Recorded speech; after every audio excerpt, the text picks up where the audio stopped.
Well, thanks so much for joining us. I know things can get really busy these days and these busy times, and I never take for granted when you choose to spend time here. And I try and bring you lots of interesting conversation to always make it worthwhile. And today you're going to be glad you joined. We are going to be talking with Kathy Chan about the negotiation that no one prepares us for, seeing the signs before the diagnosis. So welcome, Kathy. I'm excited to have you here today. Oh, thank you. I'm glad to be here.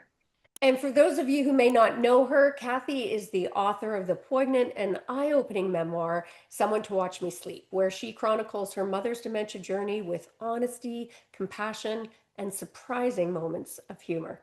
And Kathy's not a medical professional, and that is exactly why her voice matters. She's lived it, and she's here so that you don't miss the signs that she did. And Kathy writes really powerfully about how people, and women in particular, who make up most caregivers, have to learn to negotiate for early, accurate diagnosis, to be able to trust our instincts, and to push back when concerns are dismissed. So today's conversation is going to be about seeing what's hard to see, saying what's hard to say, and advocating in the moments when it matters most. Now, Kathy, your book, Someone to Watch Me Sleep, captures both the beauty and heartbreak of your mother's dementia journey. What was the moment that you knew you really needed to write this story?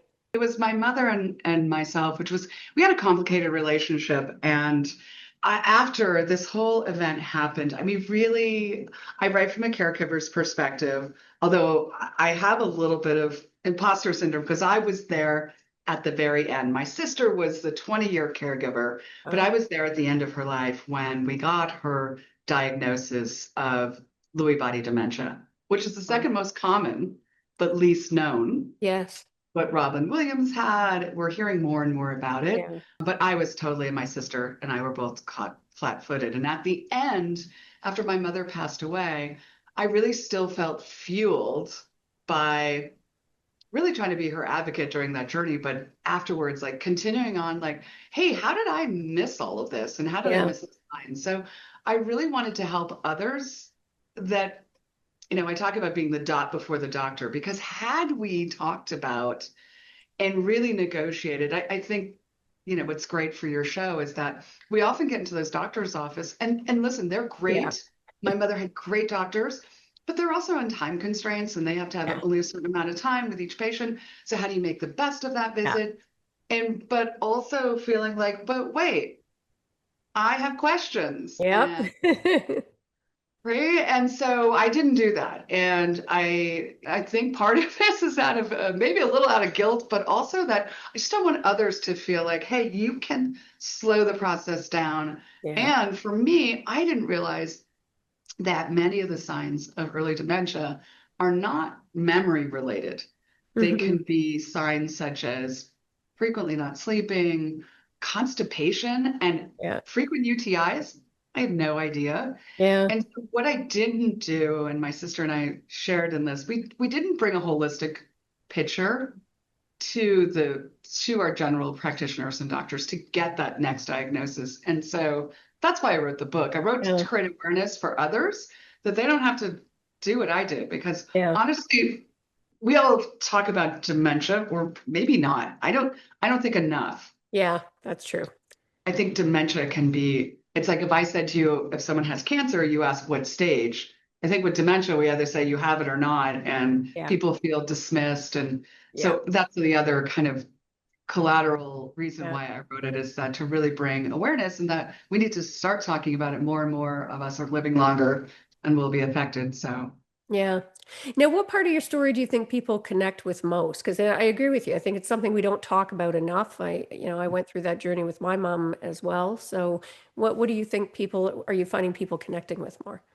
I think a couple things is, it's about my relationship with my mother, which wasn't a great one, Yeah. and still showing up as a daughter and her as a mother. We loved each other the best we could Yeah. and the best we knew how.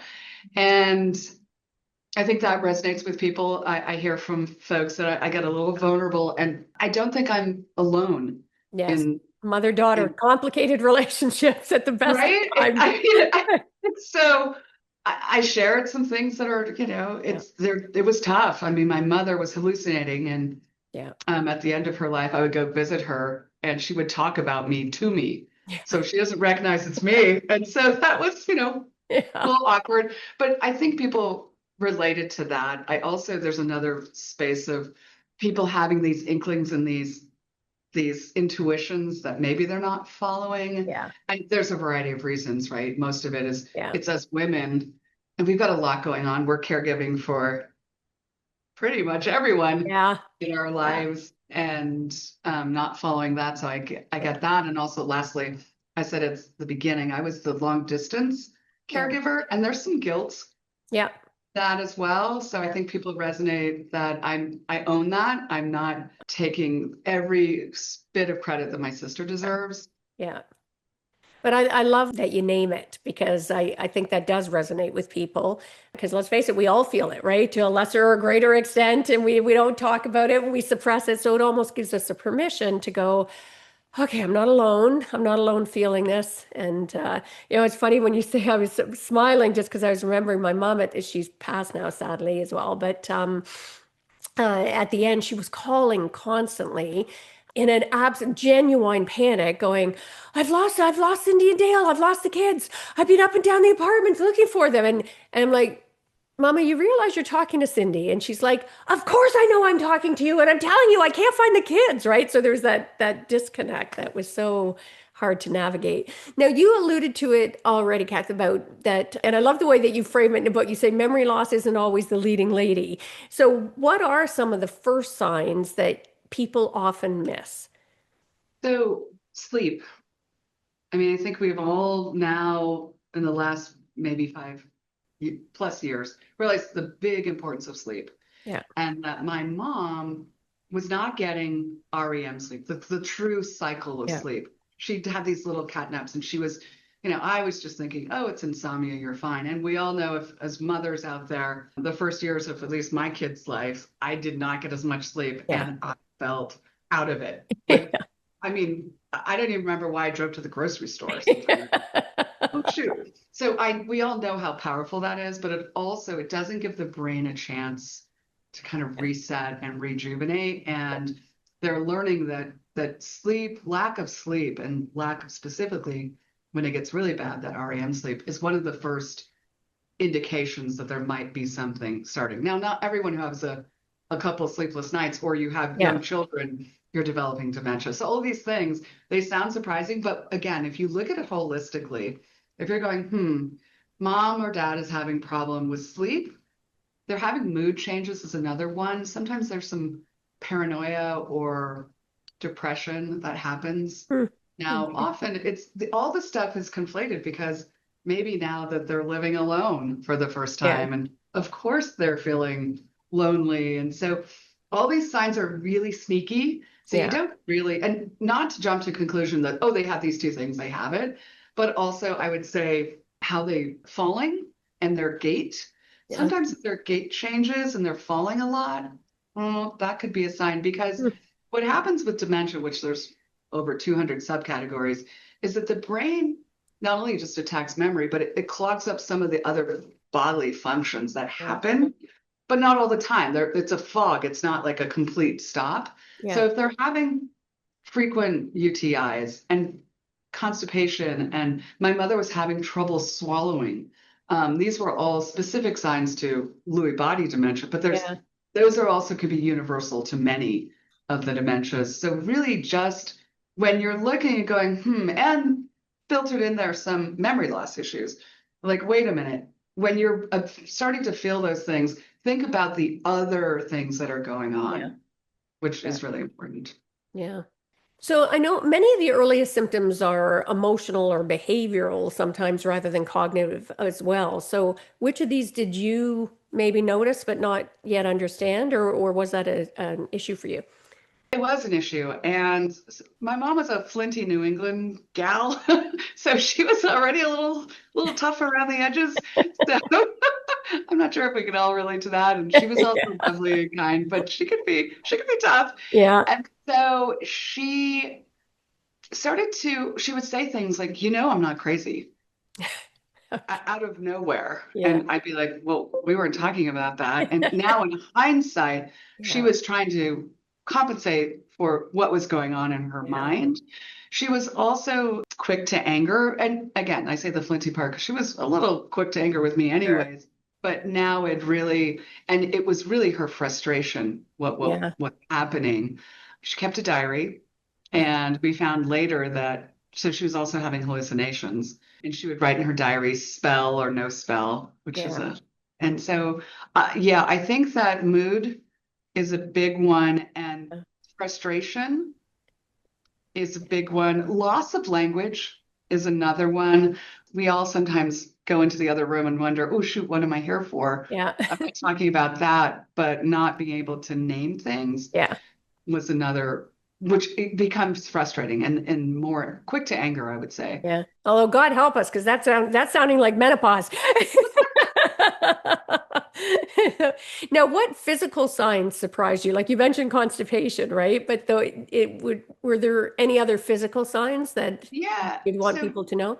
sure, I would say UTIs, which Yeah. I was surprised about. UTIs are something that can create in the body. They think it's because, oh, maybe they're forgetting to deal with some, just general health issues, but it's really the body is having a hard time regulating that. So I was Yeah. surprised that UTIs, trouble swallowing, also handwriting getting smaller and more tight are Yeah. some other physical signs, and falling. Noticing there's specific things people should research if they're noticing that their loved one is falling, but how they fall and when they fall can relate to different Yeah. types of dementia. But falling, we've all had mistakes, but honestly, when was the last time you fell down? Yeah. Yeah. No, it's probably not been a while. Yeah. It's that's Okay. not a common Yeah. something's I going fell on. off a dog sled. I don't know if that counts, but it's going. But okay. Now, looking back, what I mean, I think generally, but women in particular are kind of conditioned to, push through and minimize or explain away concerns. And looking back, what internal negotiations did you have to make to deal with this? I had to negotiate with myself at first that I was seeing what I was seeing. I was again feeling guilty that I was not the person that was there every day. So what I had to trust my instinct and trust my instinct to approach it with my mother. Although at the point with my mom, she was too far gone. Yeah. What I have found to be helpful for me as a woman, because 68% of caregivers in the United Yeah. States are women, Yeah. is that I can be straightforward and direct. And sometimes I as a woman, feel like I need to quell that. I need to soften that because otherwise it could be perceived as being, the B word or Yeah. pushy. I know we can't. Geez. You know what I'm talking about. I totally do. So I had to really allow myself permission to push for, wait a minute, I don't understand that. And also give myself permission to be vulnerable to say that, Yeah. to be vulnerable to say, like, yeah, you don't understand. And don't gloss over it because what I didn't like more was that nagging feeling of like, oh, I wish I asked, or Yeah. oh, I don't feel comfortable. Yeah. And it's like, this is important. So really negotiating with myself that it was okay to sound vulnerable in that doctor's office and say, Yeah. this doesn't make sense to me. Yeah. Also to push for what I thought she needed Yeah. to happen and then to understand if there was something else, but to understand it and be okay with Yeah. you're doing the best you can. That's the other piece I had to be allow myself is I did the best I could Yeah. at the time, and when I know better, Yeah. I'll do better. Well, we're so conditioned, right? Don't make waves, don't make yourself too large. And like you said, being worried about being coming across as a bitch, all things that men typically never have to deal with or think about. And in fact, when they do, they're considered strong leaders and women are not. Now, you had talked about not that trusting the intuition. And I think we see stuff, we have that little niggling doubt and we let it go. What are some of the cost of delaying those conversations, right? And what are the freedoms of having, those conversations about it earlier? So the cost for my mother, and I think for others, is that often people think, it's dementia. What does it really matter? There's not a cure. So what does it really matter? They have it. What does it matter what kind? Well, Yeah. I'm here to tell you it does matter because getting the right medications to my mother would have been extremely helpful for her Yeah. and for me and my sister. So really pushing with those intuitions and saying, this isn't right. This isn't, these medications aren't right. I mean, we often heard, now, my mother had cancer and some other health related issues. So it often got explained away in these other scenarios. One of her hallucinations, they said that, oh, she drank too much water Yeah. and that she was overhydrated and her electrolytes were off. And I was like, but that, Yeah. and the other time she had a hallucination was because her steroid medication was wrong. And there was a part of me that was like, Yeah. this isn't starting to add up. Yeah. But these are the doctors who are Yeah. telling me they know best. And I'm here to that inkling that, but I know my mother better. Yeah. And I feel grateful that I learned the lesson quickly in the last few weeks of her life that she was alive. I really got in tune. I never was more present with another human being in my life. She was having these hallucinations, so it was a roller coaster Yeah. of every minute. There was no like, oh, I'm going to check my phone or Yeah. we're going to watch some TV and hang out. It was whatever was going on in her mind and going through that with her. But I got really close to how she was breathing and what are the signs of passing. Yeah. And it was actually a really beautiful experience. Yeah. And I healed. I think she healed some. I had to Totally. change my mother's diaper, that's a Yeah. very tender and vulnerable Yeah. moment and space to be in. And I would have told you a year ago that would have freaked me out, but it actually Yeah. was a really kind Yeah. of tender and loving moment. Yeah. And And meeting them where they're at, I am hearing you saying too, right? Like, because, and as you're saying it, I remember like the hallucinations. Like, my mom thought people were in the room. And at first, I was trying to disabuse her of that notion. And then I'm like, okay, clear, this is the wrong approach, Cindy. Like, just be with her in that moment, right? Or try and find a worker. And I remember one time, because she kept thinking people were there. And she's like, I hear the kids. And she's looking back. And obviously, she thinks there's a conversation going on there. And then she goes, why aren't they answering me? And I'm like, oh, they just stepped out of the room. And obviously they weren't there. But then the one time it backfired because she was going on and on trying to get out of the bed and she wasn't allowed to get out of the bed. And she's shouting that like her brothers and sisters, many of whom had passed already. She was like the 13th of 13 kids. And she's like, I've got to get up, Minnie and Winnie and Gertie. And yes, that's their names. They're all here and John or whatever. And so I thought I tried the same strategy and said, Mama, they all just left. And she looked at me and she never used to swear in front. She's like, I'm effing looking right at them. What are you talking? I was like, okay, retreat, retreat, retreat, try and regroup. Now, I wanted to circle back though, Kathy. You were saying about that when they were saying, oh, it's this, it's that, and you think it's the doctors. Do you have any suggestions about how we can advocate without being dismissed? Especially when the symptoms maybe appear subtle or inconsistent. I think if I had armed myself with all of the information, because I was really presenting her signs and these things a la carte, Yeah. for lack of a better term, Yeah. right? Like, I oh, like that this expression. happened. Yeah. This happened. Oh, well, she recently it must be. And listen, I understand getting to the simplest explanation Yeah. makes sense. Another early sign can be sensitivity to medications, is Yeah. another like can be for folks with dementia. Yeah. For me, I feel like what has saved me the most is taking a pause, looking at everything that was going on, maybe writing that down and saying, okay, mom's not sleeping Yeah. and she's taking cat naps during the day. She's been falling down a lot. She also has had some memory issues. She's also been complaining about trouble swallowing. Yeah.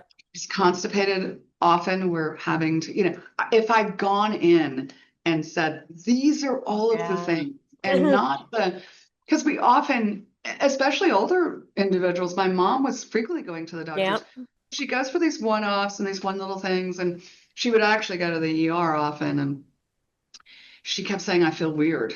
And I should have questioned that. Yeah. What, and I would, and what does that mean? And she couldn't tell me. The book is titled Someone to Watch Me Sleep. Yeah. I love that. And the first chapter explains that she wanted someone to watch her sleep.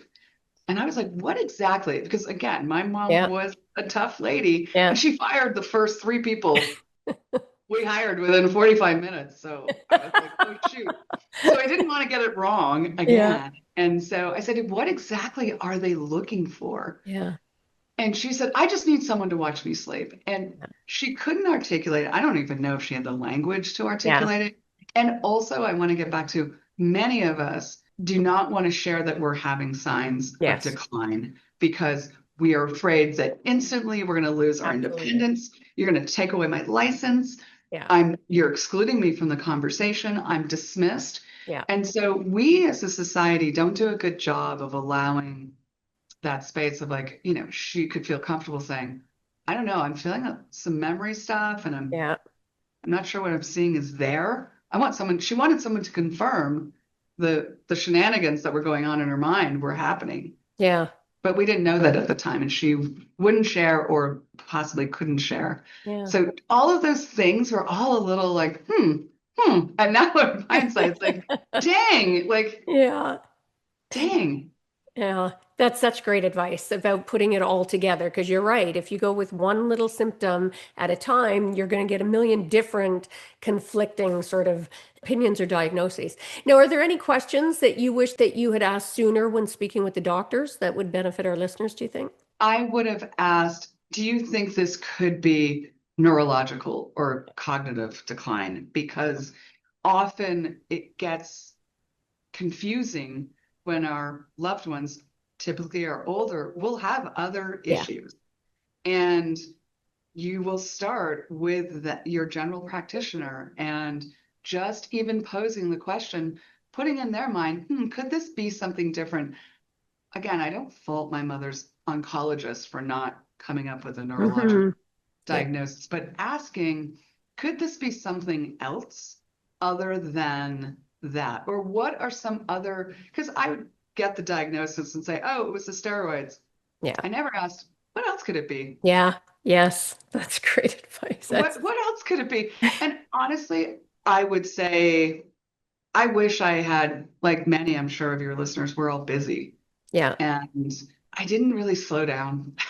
Yeah. I didn't really slow down and take it all in. Like, this isn't adding up for me. And like, Yeah. what does this look like? And I just didn't, I was dealing in the moment and getting through Yeah. like we can as mothers and Yes. caregivers, we get through Yeah. and don't look up and see the forest. Yeah. Well, and I got to say, Kathy, thank you for sharing so vulnerably with us as well, because I think so often in hindsight, we try and make her put a little shine on it, and I love how you because we've all done what you're sharing right now, but we never talk about it, and we feel like we're alone. So I thank you for doing that.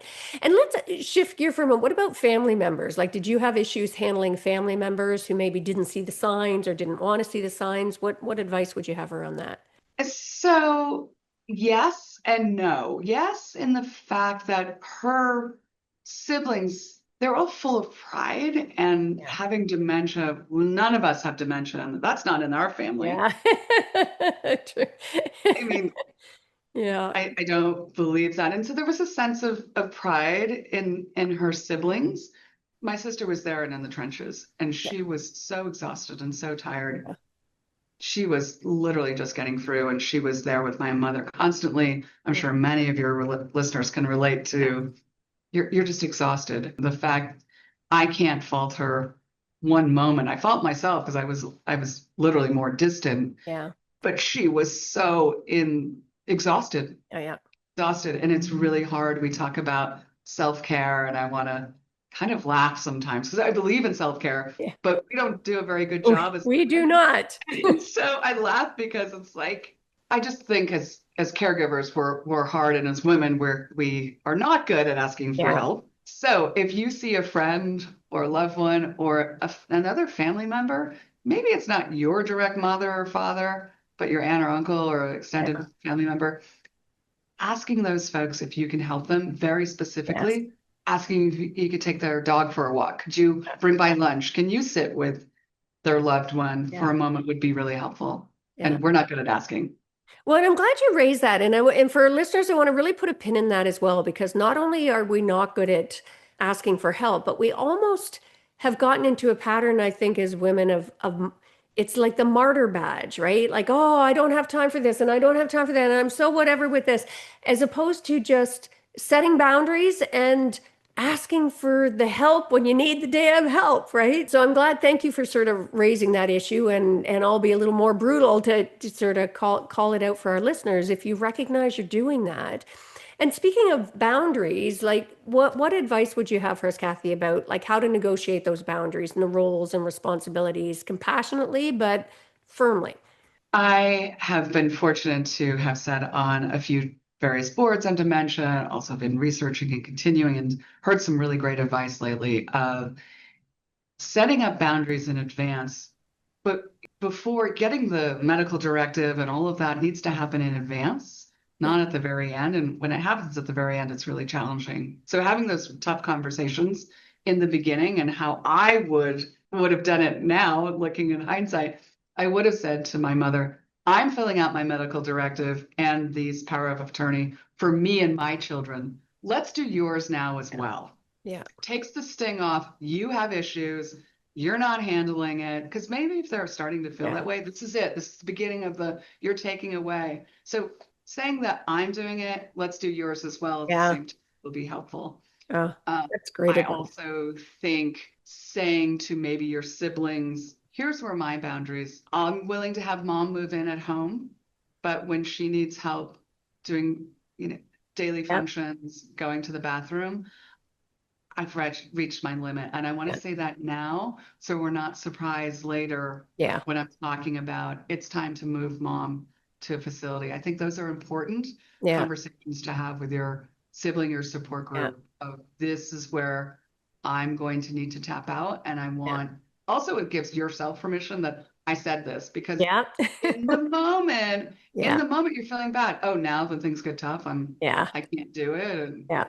And you're right. I think many of us had that badge of, Yeah. but I'll do it. I love my mother. Yes. And Yeah. Well, this is some great practical advice you're giving us as well. Now, you also bring laughter to a really heavy topic, I think. What are your thoughts on why humor is important and what role did it play for you? it was really living in the moment. And when you generally live in the moment, you can see the moments of joy, the story that you talked about with your mother, and the stories of just, wow, this is a crazy moment. And I'm going to look back at this. I'm just going to laugh now because Yeah. some of the things my mom, she was seeing a lot of different things. She was seeing a sex ring that was going on top of the mountain, Yeah. that the police were involved. And she told me that I was in prison and that when she got the attorneys, and I would just go with the story and be in the moment. Don't make fun of her, but just ask questions Yeah. like, oh, what was I in jail for again? And Yeah. she'd say, like, oh, all righty. Like, well, and Gosh, your mom had much more interesting hallucinations than mine. oh, oh my goodness. There was always, unfortunately, dead children were one of her go-to. Oh, And wow. it broke my heart. And you sharing your story earlier, I got into a tricky situation because often I pick up,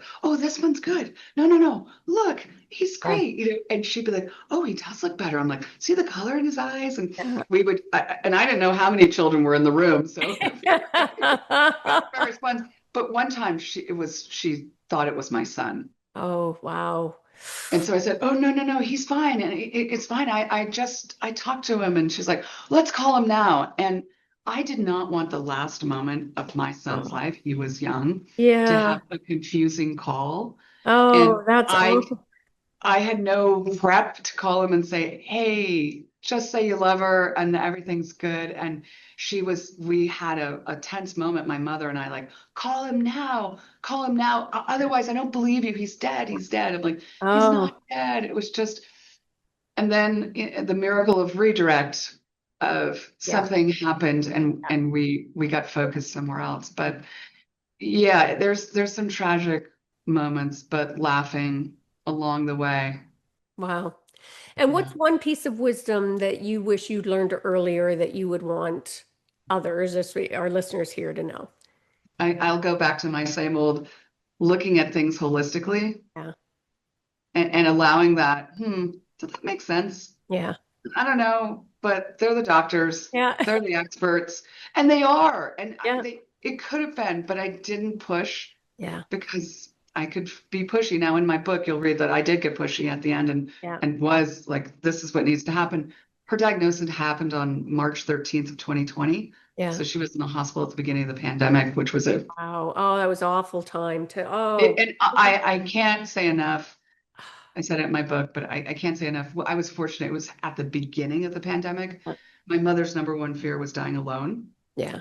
Luckily, I was there with her, my sister, and I at the end. Yeah. That could honestly, a day or two later, it wouldn't have been able to happen. Oh, wow. And it breaks my heart for all of those people that Yeah. couldn't have made that Oh, happen. yeah. And there's no negotiating that. That was just what was happening at the time. And it breaks my heart. And so the wisdom for myself was looking at things holistically, taking the time and not just dealing with the one thing. Because I think we get busy, Yeah. attack and conquer. What's going on? Okay, let's deal with that. Crisis What's management. happening? Let's deal with that. Instead of thinking, wait a minute, Yeah.